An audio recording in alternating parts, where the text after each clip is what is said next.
Silipin lang natin mga katiyoy friend yung luto ni Kuya. Ayan, dinikdik niya yung bawang, sibuyas at sili para sa kanyang pagluluto ng ampalaya.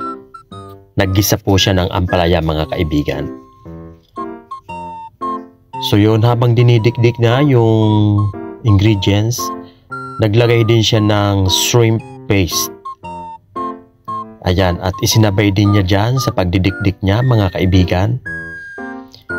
So tsak na malasang-malasa na naman yung kanyang niluluto.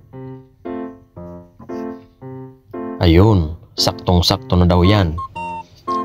Siyempre meron siyang pork. So ang ginawa muna niya ay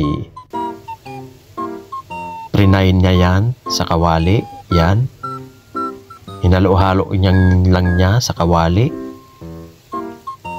hanggang sa mawala yung kanyang sabaw-sabaw.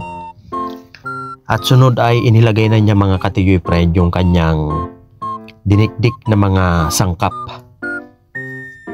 Isinabay na niya sa kanyang pagigisa sa karning baboy. So hinalo-halo lang na yan mga kaibigan. Oh, at yun, magic na mga katiyoy friend. Inilagay na niya ang ampalaya. Mukhang meron pang ano yan, oyster sauce. Tsaka meron pang itlog. Andyan na pala. So nahuli tayo, hindi natin nakita. Pero alam ko merong oyster sauce yan. Tsaka itlog. Sure ako dyan. So ito na yung kinalabasan. Naglagay siya ng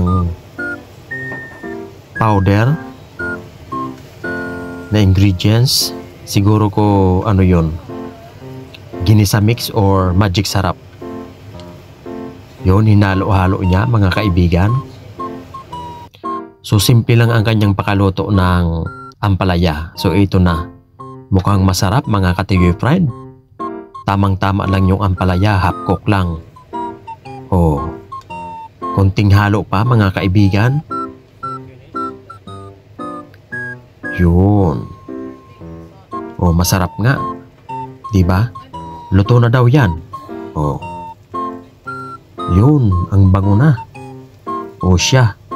Tayo'y magkain na mga katiyoy friend.